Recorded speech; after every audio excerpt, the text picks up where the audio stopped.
नमस्कार जन उत्तराखंड में आप सभी का स्वागत है। मैं हूं आपके साथ स्फूर्ति सिंह। खबरों की शुरुआत करेंगे, लेकिन उससे पहले एक नजर हेडलाइंस पर।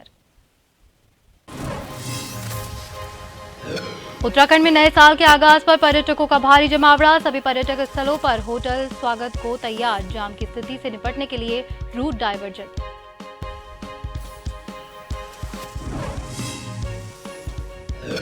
ऋषभ पंत की हालत स्थिर, देहरादून में ही हो रहा इलाज। अनिल कपूर और अनुपम खेर पहुंचे मैक्स हॉस्पिटल। डीडीसीएम की टीम भी पहुंची मॉरल सपोर्ट के लिए।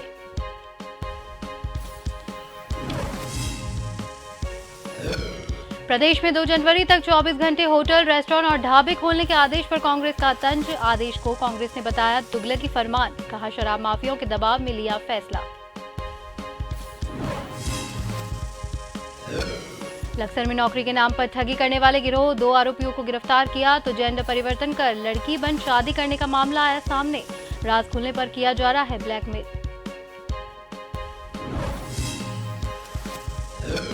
और डोईवाला के रानीपोखरी में एयरपोर्ट विस्तारीकरण से प्रभावित ग्रामीणों के विरोध के बीच एरो सिटी के निर्माण के लिए जमीन चयनित। स्थानीय लोगों को दुकानें की जा रही है आवंटित।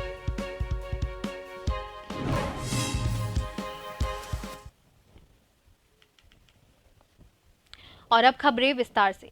शुक्रवार को हुए सड़क हादसे में क्रिकेटर ऋषभ पंत गंभीर रूप से घायल हो गए। देहरादून के अस्पताल में ऋषभ पंत का इलाज चल रहा है और उनकी हालत स्थिर है।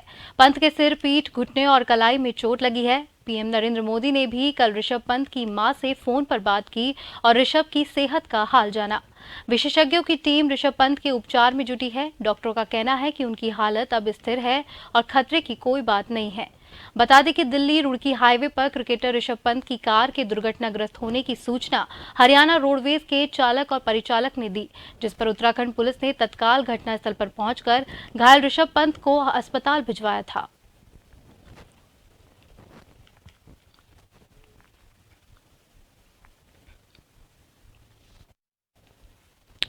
क्रिकेटर ऋषभ पंत के स्वास्थ्य को लेकर स्वास्थ्य मंत्री धन सिंह रावत ने कहा कि वे अब ठीक है और डॉक्टरों की निगरानी में हैं। स्वास्थ्य मंत्री के मुताबिक उन्होंने सीएमओ और अन्य डॉक्टरों को दिशा निर्देश दिए हैं कि ऋषभ पंत के इलाज में जो हर संभव मदद चाहिए होगी वह सरकार अपनी तरफ से देगी और वे लगातार डॉक्टरों और ऋषभ के परिवार वालों के संपर्क में है।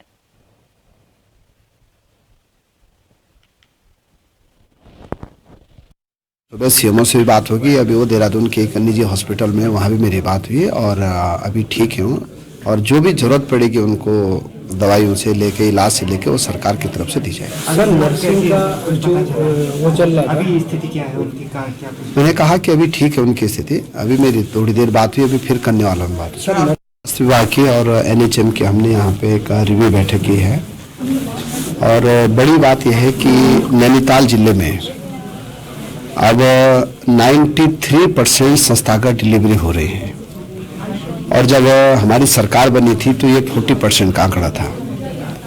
दूसरा, 260 जांचें अब निःशुल्क की जा रही हैं और अब हम 1800 जो वेलनेस सेंटर बना रहे हैं उसमें हर गांव में स्वास्थ्य चौपाले लगाए जाएंगे और हमारे CHO गांव-गांव में जाएंगे और पर डे जो है 20 से 25 लोगों को जो है वहाँ पे हर प्रकार की वहाँ पे दवा देने का भी वो काम करेंगे। अभिनेता अनिल कपूर और अनुपम खेर क्रिकेटर ऋषभ पंत से मिलने देहरादून के मैक्स हॉस्पिटल पहुंचे। पंत शुक्रवार को सड़क हादसे के बाद वहां भर्ती हैं। अभिनेता ने वे कहते हैं कि हम उनसे और उनकी मां से मिले, वो स्थिर है। लोगों से उनके लिए प्रार्थना करने की अपील करें ताकि वे जल्द से जल्द ठीक हो जाए। पता लगा कि ऋषभ जी हॉस्पिटल में है, तो एज कॉमन नागरिक में और अनिल साहब उनको देखने हैं, उनकी माता जी से मिले। He is much better, his spirits are very high और सबकी दुआएं, पूरे हिंदुस्तान की दुआएं उनके साथ हैं, तो जल्दी ठीक होंगे। जो भी देख रहे हैं ये मैं चाहूंगा कि आप सब दुआ करें, प्रे करें, प्रार्थना करें and so that he recovers and he is on the ground we will see him playing. DDCA की टीम मैक्स अस्पताल पहुंची है। इस पर डीडीसीए के डायरेक्टर श्याम सुंदर ने कहा कि वे ऋषभ पंत को मॉरल सपोर्ट देने के लिए अस्पताल पहुंचे हैं। एक परिवार की तरह ऋषभ पंत का हाल चाल जानेंगे।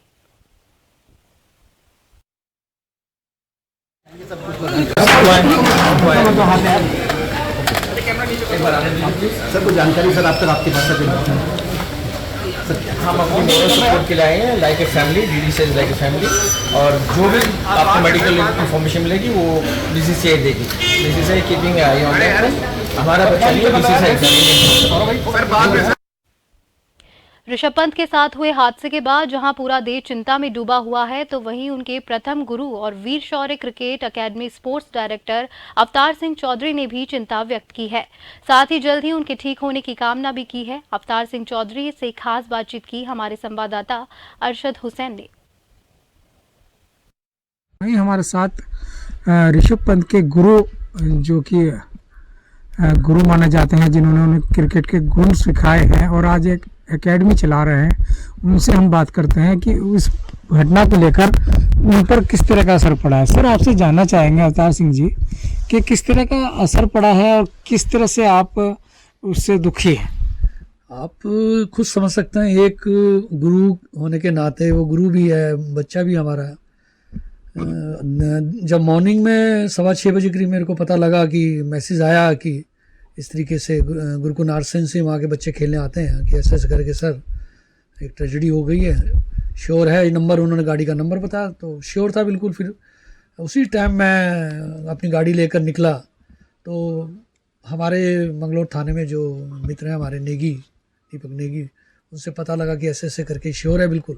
सक्षम हॉस्पिटल में उनको लाया गया। जब तक मैं सक्षम हॉस्पिटल पहुंचा तो वह रेफ़र हो चुके थे देहरादून के लिए। क्या मानते हैं जो ये घटना हुई है, क्या तेज रफ्तार के शौकीन थे जो ऋषभ पंत, उसको लेकर ऐसी घटना घटी? नहीं, तेज रफ्तार तो नहीं कह सकते हैं, लेकिन जिस तरीके की लग्जरी ये गाड़ी हैं और इंडियंस गाड़ी और बाहर की गाड़ी में ये फ़र्क तो है ही। आप मानते हैं कि इनकी गाड़ी की स्पीड 100 अबव से तो स्टार्ट ही होती हैं और हमारी गाड़ियों का वो स्पीड तो थोड़ा ये कह सकते हैं कि धुंध के कारण या नींद के कारण, जो वो लेट नाइट निकले होंगे, 3 बजे करीब निकले होंगे, तो वो थोड़ा बहुत नींद के कारण ही वो थोड़ा स्पीड्स आउट ऑफ कंट्रोल हो गई और ये हादसा हुआ है। आप बचपन से उन्हें जानते हैं, आपने उन्हें क्रिकेट के गुण सिखाए हैं। पहली मुलाकात कब हुई थी आपकी? एक्चुअली मैं सेंट गैब्रियल स्कूल में ही मैं as a coach cricket coaching देता था। उनके सबसे बड़ी बात है, उनके जो पापा हमारे स्वर्गीय राजेंद्र पंत जी, एक ही साथ हम लोग क्रिकेट खेले हैं कैंट क्लब में, 12-14 साल खेले हैं। बिल्कुल आदरणीय है मेरे लिए, मेरे सीनियर भी रहे हैं। और फिर उनका प्यार मेरे प्रति कह लो, स्कूल में खेलता था, इंटर स्कूल से खेलते खेलते खेलते कौन सी सीढ़ी चढ़ गया, वो जो पोटेंशियल था उसके अंदर, एक डेडिकेशन था जो वो बचपन से था। ये नहीं कि वो बड़ा हो कैसा हुआ है। और हमारी पूरे जितने एकेडमी के जो बच्चे हैं, रुड़की शहर, उत्तराखंड, मॉर्निंग में सबने प्रेयर करी उसके अपने भैया के लिए कि ऋषभ भैया जल्दी से जल्दी ठीक होकर इंडियन टीम में वापस जाएं और हिंदुस्तान का नाम इसी तरीके से रोशन करें जैसे करें। जिस तरह से देश पूरा उनकी प्रेयर के लिए, उनके लिए प्रेयर कर रहा है, वहीं इस एकेडमी में भी उनके लिए प्रेयर की गई और उनके गुरु जो अब भी उनके लिए शुभकामनाएं देते हैं और उनको जल्द ठीक होने का जो है भगवान से प्रार्थना कर रहे हैं।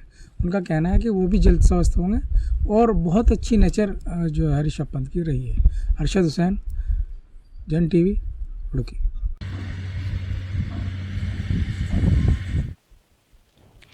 और नए साल का जश्न शुरू हो चुका है। आपको सीधा ले चलते हैं ऑकलैंड, जहां पर सीधी तस्वीरें सामने आ रही है, जहां पर नए साल को लेकर जश्न की तैयारियां शुरू हो चुकी है।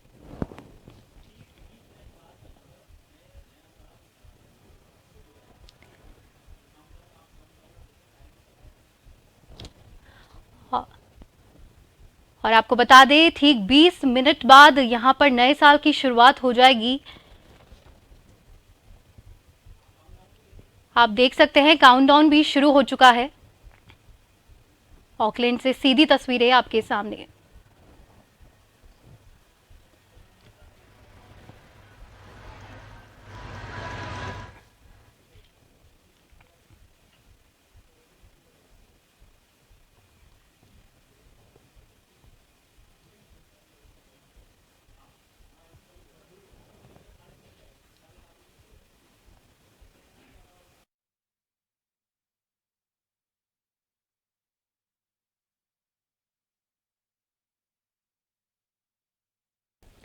हल्द्वानी के लाल कुआं में भारतीय जनता पार्टी के मंडल कार्यकर्ताओं ने पीएम मोदी की माता हीराबेन के निधन पर श्रद्धांजलि सभा का आयोजन किया।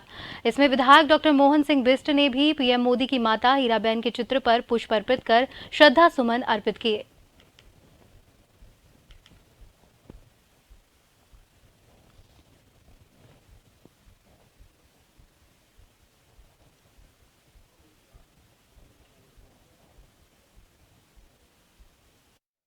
निश्चित रूप से ये माननीय मोदी जी के लिए भी बहुत बड़ा आघात है, क्योंकि उनको अपनी माँ से जो है जैसे सभी की तरह अब अगाध प्रेम उनका जो हमें कई बार हम लोगों को हमें देखने को मिला है, तो हम सब लोग भी बहुत शोक संतप्त हैं। और इसी क्रम में लालकुआ नगर में भी शोक सभा का आयोजन कर उनकी आत्मा की शांति हेतु प्रार्थना की गई। भगवान उनको अपने चरणों में स्थान दें, इसके लिए प्रार्थना की गई। और माननीय प्रधानमंत्री जी और उनके पूरे परिवार को इस दुख को सहने की ईश्वर क्षमता प्रदान करें, ये हम लोगों द्वारा आज यहाँ पर संवेदना व्यक्त की गई है। लक्सर कोतवाली पुलिस ने बेरोजगार युवाओं को नौकरी दिलवाने के नाम पर ठगी करने वाले 2 शातिर आरोपियों को गिरफ्तार किया। लक्सर कोतवाली में पहुंचे एसपी देहात स्वप्न किशोर सिंह ने प्रेस कॉन्फ्रेंस कर मामले का खुलासा किया। उन्होंने बताया कि लक्सर पुलिस को सूचना मिली थी कि कुछ लोगों द्वारा गांव में पर्चे चिपकाकर बेरोजगारों से नौकरी के नाम पर पैसों की ठगी की जा रही है। उन्होंने बताया कि सूचना पर एक टीम का गठन किया गया, जिस पर पुलिस की गठित टीम ने कार्रवाई करते हुए जनकपुरी, सहारनपुर से साकिब और लक्सर के विपिन कुमार को गिरफ्तार किया। लक्सर कोतवाली पुलिस को एक जानकारी मिली कि कुछ लोग हैं जो गांव में पर्चे चिपकाते हैं और उसके बाद उनको भर्ती करने के नाम पर उनसे पैसों की डिमांड की जाती है और इस तरह से ठगी की कार्रवाई को अंजाम दिया जा रहा है। इस सूचना पर एसएसपी सर के निर्देश पर इंस्पेक्टर लक्सर अमरजीत सिंह के नेतृत्व में टीमों का गठन किया गया और उक्त टीम के द्वारा अच्छी कार्रवाई करते हुए जनकपुर सहारनपुर से विपिन सिंह को गिरफ्तार किया गया और जनकपुरी सहारनपुर से साकिब को गिरफ्तार किया गया और विपिन सिंह को लक्सर से गिरफ्तार किया गया। विपिन सिंह बच्चे संपर्क करते थे, बेरोजगार युवक संपर्क करते थे, तो उनसे पैसों की मांग की जाती थी नौकरी दिलाने के नाम पर। इस तरह से यह संगठित रूप से एक धोखाधड़ी का गिरोह चलाया जा रहा था, जिसका पर्दाफाश आज लक्सर कोतवाली पुलिस। खबरों का सिलसिला यूं ही जारी रहेगा। वक्त हो चला है एक ब्रेक का।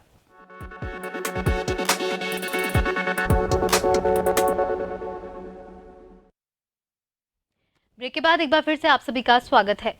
लक्सर कोतवाली क्षेत्र के दरगाहपुर गांव निवासी सुखनंदन नामक एक युवक ने पुलिस से शिकायत की, जिसमें एक लड़के द्वारा अपना जेंडर परिवर्तन कर लड़की बनकर पीड़ित के साथ शादी रचाए जाने का आरोप लगाया गया। मामले के मुताबिक पीड़ित युवक की फेसबुक के हिसार के रामपुर क्षेत्र निवासी एक लड़की आरुषि से दोस्ती हुई। दोनों एक दूसरे के प्रेम के बंधन में विवाह के पायदान तक जा पहुंचे और दोनों की सहमति से लक्सर स्थित एक मंदिर में बीती 2 अप्रैल को विवाह संपन्न हो गया। लेकिन बाद में पीड़ित सुखनंदन को भनक लगी कि उसकी पत्नी कोई लड़की नहीं बल्कि एक लड़का है, जिसने अपना जेंडर परिवर्तन करवाया है। पीड़ित ने जब इस बारे में पूछताछ की तो आरोप अपना शारीरिक राज खुलते ही अपने घर से चली गई। जब आरोपी और उसके परिजन समझौते की आड़ में युवक से 20 लाख रुपए की मांग कर रहे थे तो लगातार ब्लैकमेल कर रहे थे। इसके अलावा विवाह के दौरान 10 तोला सोना और 20 तोला चांदी बतौर जवारात भी दिए जाने का उल्लेख किया गया है। वहीं मामले की शिकायत पर लक्सर पुलिस ने अब आशु उर्फ आरुषि नामक आरोपी के विरुद्ध मुकदमा दर्ज कर जांच शुरू कर दी है।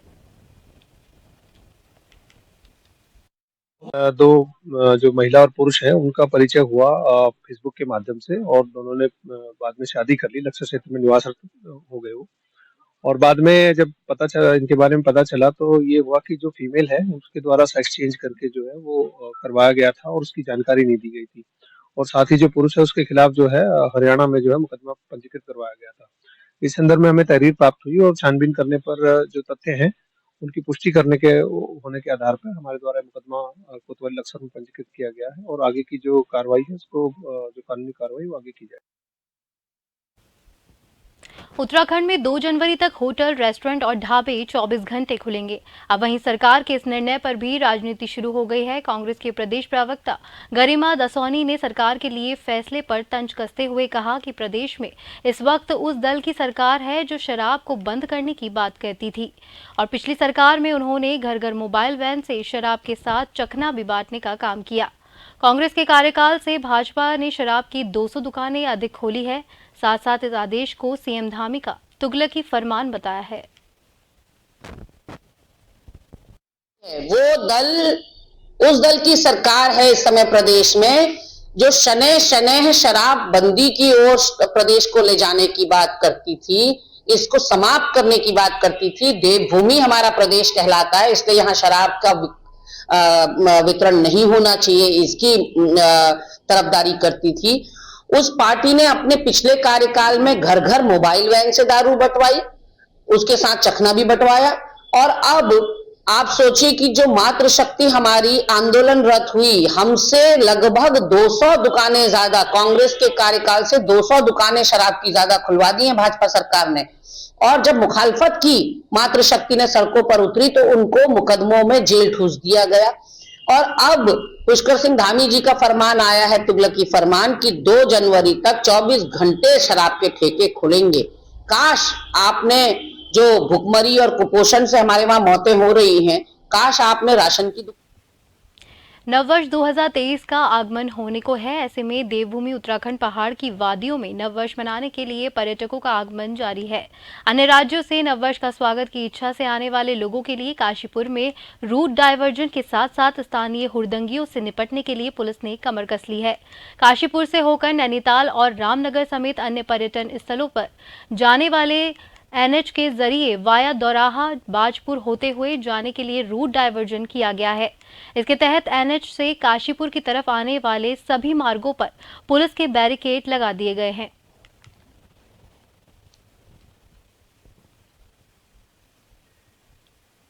30 तारीख और 31 तारीख को हमारा रूट डाइवर्जन प्लान लगा हुआ है। इसमें उधम सिंह नगर और नैनीताल जिले ने समन्वय करके ये प्लान लागू किया है। जो भी हमारा जसपुर की तरफ से जो भी पर्यटक आ रहे हैं, गाड़ियाँ आ रही हैं, इनको हम सीधे हाईवे पे चलाकर काशीपुर और बरेली से होते हुए रामनगर और नैनीताल जाना होगा। और इसके लिए हमारे जितने भी रास्ते में कट्स पड़ते हैं, सभी कट्स पे हमने बैरियर और ड्यूटीज लगाई हैं और 24 घंटे की ड्यूटीज हैं, डे और नाइट की 2 शिफ्ट में। और सभी हमारे मुस्तैद हैं और इसमें जो भी पर्यटक आ रहे हैं उनको सीधे ही काशीपुर की तरफ डाइवर्ट किया जा रहा है। सबसे पहले तो हमारे द्वारा जितने भी होटल, रिजॉर्ट्स, मॉल्स हैं जहाँ पर लोग जमा होते हैं नए साल की शाम को, इसमें सभी जगह हमने सीसीटीवी कैमरों की चेकिंग की है और ये निर्देशित किया है सभी ओनर्स को कि अपने यहाँ सीसीटीवी फुटेज कैमरे से पूरा कवर करेंगे। कोई भी अगर घटना होती है तो उसके बाद तत्काल सीसीटीवी फुटेज देखना पड़ता है और उसमें अगर नहीं लगा होता है तो ये जिम्मेदारी भी फिक्स की जाएगी। इसके अलावा जो भी है सभी से ये अपील भी है कि नया साल आ रहा है तो उसको शांतिपूर्वक अपने परिवार के साथ और जहां भी वो बाहर अगर कहीं बुकिंग की है वहां मनाएं, परंतु किसी भी प्रकार की शांति व्यवस्था को 31 दिसंबर को साल के अंतिम दिन की विदाई के जश्न को लेकर पर्यटन स्थली ओली के होटल, रिजॉर्ट, रेस्टोरेंट, टेंट कॉलोनियों सज धज कर तैयार हो चुकी है। पर्यटन जोशीमठ से ओली की वादियों का दीदार करने सड़क मार्ग पर रोपवे से पहुंच रहे हैं। वहीं एशिया की सबसे खूबसूरत लोकेशन वाली GMVN की जोशीमठ ओली रोपवे पर्यटकों की भारी भीड़ देखने को मिली। रोपवे के operation in-charge engineer Dinesh Bhatt ने बताया कि सुबह से ही रोपवे के स्टाफ जोशीमठ प्लेटफॉर्म से लेकर ओली टॉप तक मुस्तैदी से ड्यूटी कर रहे हैं। भारी भीड़ को देखते हुए आज शाम एक्स्ट्रा समय तक रोपवे में संचालन किया जाएगा। 9 बजे हमारा काउंटर खुलता है और 10:30 बजे करीब ये काउंटर फुल हो चुका था। 350 के करीब यात्री अभी हमारे पास हैं जो जा रहे हैं और जाने वाले हैं और लंच टाइम के बाद 2 बजे के बाद वो यात्री जाएंगे जिनका नाइट स्टे है ओली। प्रकृति आजकल भगवान बद्री विशाल जी का श्रृंगार करने में लगी हुई है। पिछले 2 दिनों से चमोली के ऊंचाई वाले ग्रामीण इलाकों में मौसम का मिजाज बदला है। कहीं कहीं इलाके में हल्की बारिश देखने को मिली। यहां पहाड़ी बर्फ की चादर में ढक चुकी है और भगवान बद्री विशाल के धाम में बर्फबारी हो रही है, जिस कारण बद्री धाम और भी खूबसूरत नजर आ रहा है।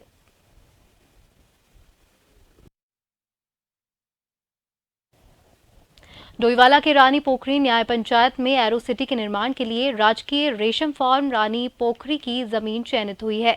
जमीन के सर्वेक्षण का कार्य प्रशासन द्वारा शुरू कर दिया गया है, जहां पर एयरपोर्ट विस्तारीकरण की कवायद शुरू कर दी गई है।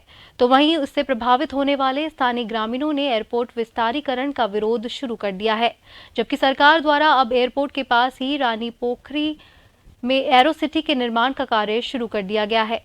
चर्चा ये भी है कि एयरपोर्ट विस्तारीकरण से प्रभावित होने वाले स्थानीय दुकानदारों को एरो सिटी में डेवलपमेंट के साथ दुकानें आवंटित की जाएगी।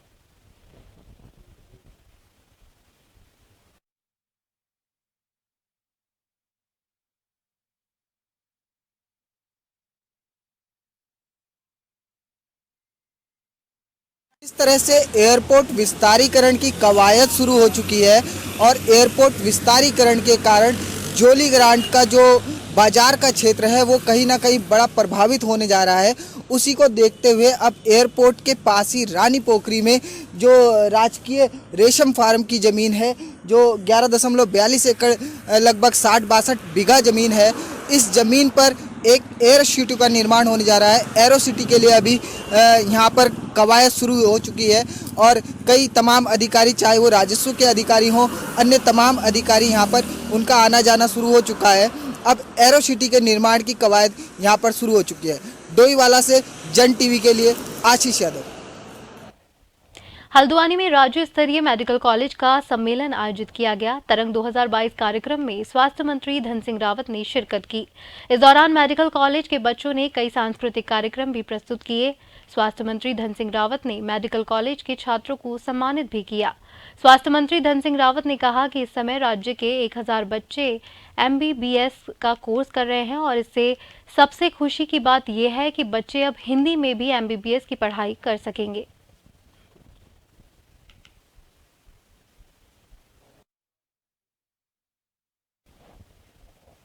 केंद्रीय रक्षा राज्य मंत्री अजय भट्ट ने नीति आयोग के अनुदान से बनी आधुनिक साइंटिफिक लैब का घोड़ानाल स्थित चाइल्ड सेक्रेटरी पब्लिक स्कूल में रिबन काट कर शुभारंभ किया। इस दौरान उन्होंने विद्यालय के बच्चों से लैब में रखी मशीनों के बारे में जानकारी ली।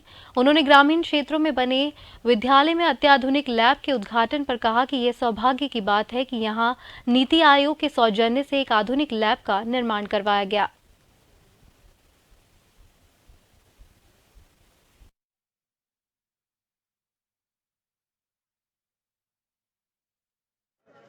नीति आयोग भारत सरकार द्वारा बच्चों के उत्साहवर्धन के लिए यहाँ एक साइंटिफिक लैब के लिए कुछ अनुदान दिया गया और मुझे बेहद खुशी है कि बच्चों ने बहुत अच्छे मॉडल तैयार किए हैं। ऐसी मशीनें लगाई हैं जिस पर बच्चे कंप्यूटर में पहले पिक्चर बनाएंगे, फिर उस पिक्चर को मशीन के अंदर डालेंगे और उससे आप धातु की कोई वस्तु तैयार कर सकते हैं, प्लास्टिक की कोई वस्तु तैयार कर सकते हैं। सेंसर लगे हुए हैं जगह जगह। अगर आप सेंसर की रेंज में होंगे तो उसका फाटक खुल जाएगा, उससे दूर जाएंगे तो बंद हो जाएगा। माननीय मोदी जी की केंद्र सरकार और हमारी स्वामी जी की सरकार के द्वारा लगातार शिक्षा के क्षेत्र में कि बच्चों को उच्च गुणवत्ता युक्त शिक्षा प्राप्त हो, क्वालिटी एजुकेशन उनको मिले, इसके लिए लगातार प्रयास किए जा रहे हैं। और राष्ट्रीय शिक्षा नीति 2020। वन मंत्री सुबोध उनियाल आज हल्द्वानी पहुंचे, जहां FTI के उनके हेलीकॉप्टर की लैंडिंग हुई। वहीं खनन व्यवसायियों की हड़ताल पर बोलते हुए वन मंत्री सुबोध उनियाल ने कहा कि रॉयल्टी कम करना राज्य का ही नहीं केंद्र का भी विषय है। इसके लिए कोई शॉर्ट टर्म प्लानिंग नहीं, लॉन्ग टर्म प्लानिंग की आवश्यकता है। फिर हम लॉन्ग टर्म प्लान में जा रहे हैं, जिस तरह, क्योंकि ये ह्यूमन वाइल्ड लाइफ कॉन्फ्लिक्ट कोई नई बात तो है नहीं, लेकिन जिस तरह घटनाएं बढ़ रही हैं इसका मतलब यह है कि लगातार भोजन के अभाव में जो वाइल्ड लाइफ है वो जंगल को छोड़ के आबादित रह पा रही है। तो इसका एक परमानेंट सोल्यूशन निकालने की आवश्यकता है। इसीलिए हम लोगों ने इस बार ये तय किया कि हम ज्यादा से ज्यादा फलदार पेड़ और उच्च उत्पादकता वाले फलदार पेड़ जंगलों में लगाएंगे ताकि निकट भविष्य में इनको रोक पाएगी। और आइए जाते जाते आपको दिखाते हैं कि 2022 में उत्तराखंड में क्या क्या घटनाएं घटित हुई और 2022 क्या क्या खट्टी मीठी यादें अपने पीछे छोड़ गया है।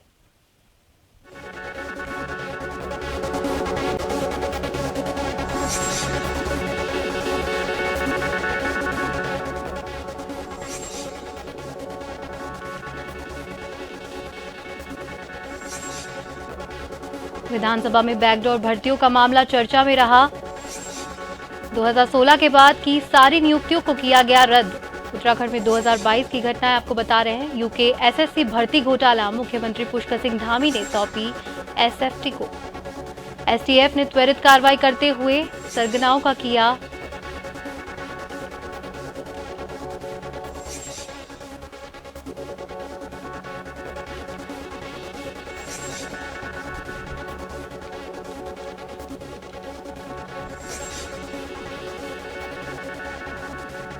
चोरी के आरोप में केदार भंडारी को पुलिस ने लिया था हिरासत में। विधानसभा चुनाव के बाद भाजपा और कांग्रेस में बदले अपने अपने प्रदेश अध्यक्ष। तो वहीं चारधाम यात्रा में श्रद्धालु का टूटा रिकॉर्ड। 45 लाख से ज्यादा तीर्थयात्रियों ने किए दर्शन। लक्सर में बढ़ा बदमाशों का हौसला, सिपाहियों को मारी गई गोली। डोईवाला में कैबिनेट मंत्री प्रेमचंद अग्रवाल के भाई के घर हुई चोरी।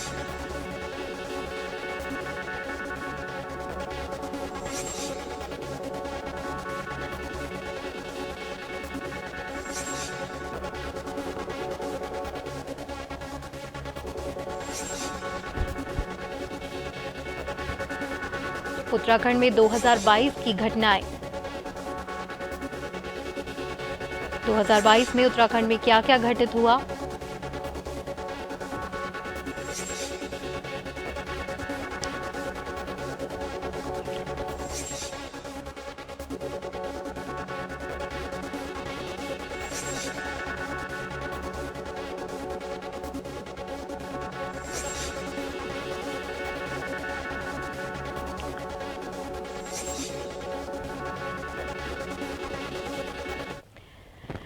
अब आपको सीधा ले चलते हैं न्यूजीलैंड के ऑकलैंड में, जहां पर नया वर्ष शुरू होने वाला है। कुछ ही देर में काउंटडाउन शुरू हो चुका है।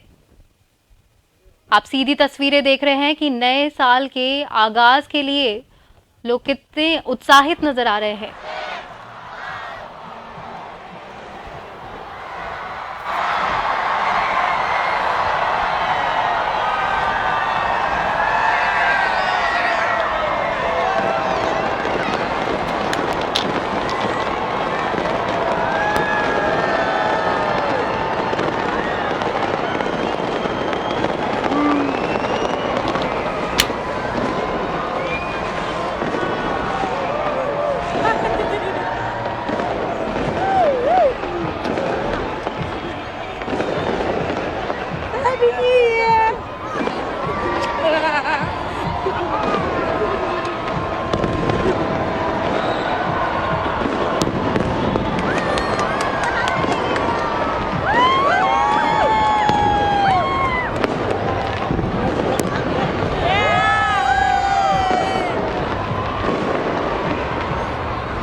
इसी के साथ बुलेटिन में फिलहाल के लिए इतना ही। मुझे दीजिए इजाजत। नमस्कार।